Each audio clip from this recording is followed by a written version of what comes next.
Ha két embernek van 100 forintja, és azt kicseréli, mindkettőnek lesz 100 forintja.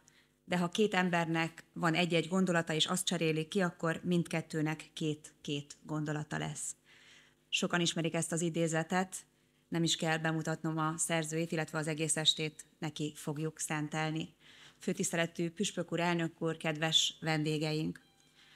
Az, hogy egy ország hogyan gondozza az örökségét, és hogyan gondozza az örökségét alakítókat, az sokat elmond azokról az emberekről, akik ebben az országban élnek.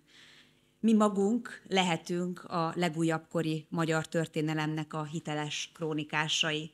Hogyha megragadjuk azt a lehetőséget, hogy mi magunk hitelesen mondjuk el a legújabb kori magyar történelem eseményeit, illetve az események alakítóiról egy hiteles képet adunk át az utódoknak, akkor egy olyan lehetőséget ragadunk meg, amit sokszor elmulaszt egy-egy generáció.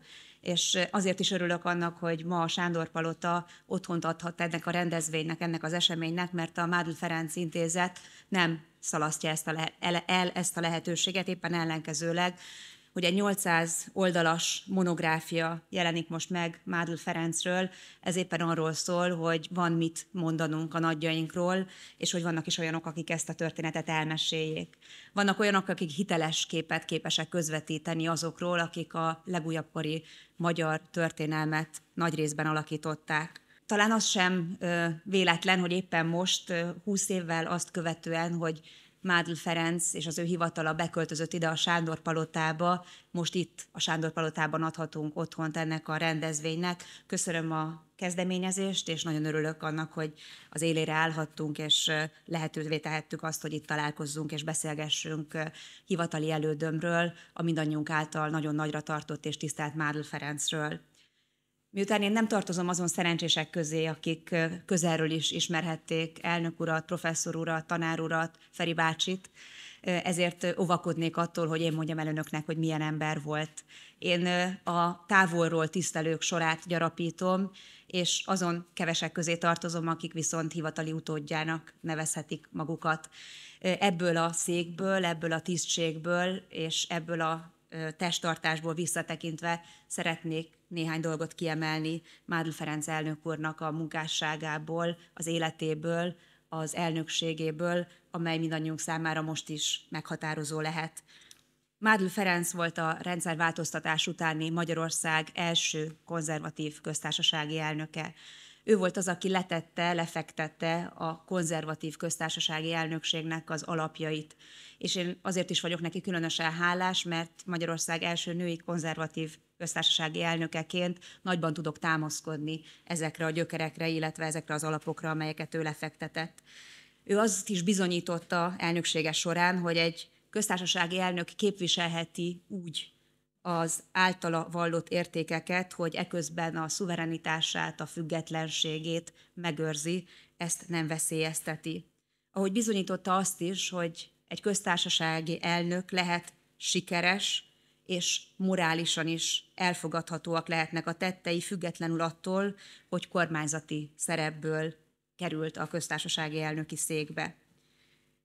Azt is megmutatta nekünk Mádl Ferenc, hogy lehet valaki hitvalló keresztényként államfő, hogy lehet valaki úgy hitvalló keresztényként köztársasági elnök, hogy képes úgy beszélni a kereszténységről, és úgy cselekedni keresztény emberként, hogy ezzel nem idegenít el senkit, éppen ellenkezőleg vonzóvá tudja tenni a keresztény hitvallást sokak számára. Mádl Ferenc egy diplomata volt, ízig-vérig diplomata, olyas valaki, akinek az elnökségére a diplomácia, a diplomáciai tevékenység, a diplomáciai aktivitás igencsak jellemző volt. Ebből a szempontból is példaként tekintek rá, és talán az sem véletlen, hogy éppen az ő elnökségének rövid 5 éves időszakára estek olyan fontos a történelmünk szempontjából is meghatározó események, mint az Európai Uniós csatlakozásunk.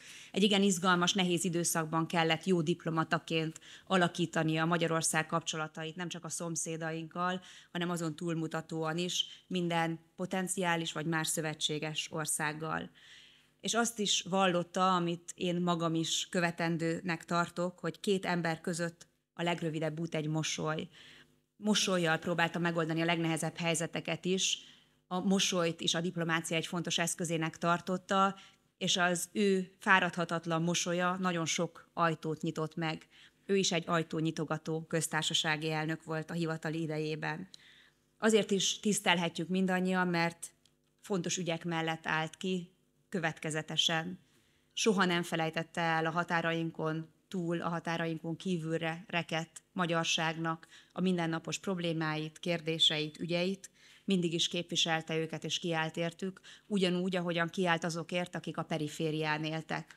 Ő is azon volt, hogy a periférián élőket helyezze a centrumba, a periférián élőket helyezze a középpontba, hogy igyekezzen azokra is figyelmet irányítani, akikre a hétköznapokban meglehetősen kevés figyelem irányul. Mindig kiállt az elesettek, a szegények, a nehéz helyzetben lévők mellett.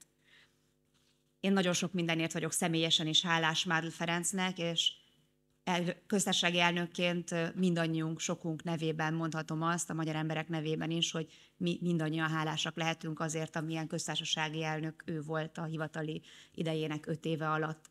Sokat tanulhattunk tőle, és alig várom azt a beszélgetést, amelyben sok mindent megismerhetünk, megérthetünk még az ő életéről, illetve az elnökségéről. Számomra az a vicc, amiről úgy olvastam a családja elbeszéléséből, hogy az egyik kedvence volt, és sokszor szívesen idézte, és valami olyasmi, ami azért talán a mostani időszakban is elgondolkodtatásra késztethet bennünket. Ugye ez a sokak, sőt mindenki által ismert vicc a kisegérrel és az elefánttal, amikor együtt mennek a hídon, és a kisegér büszkén föltekint az elefántra, hogy dübörgünk, ugye?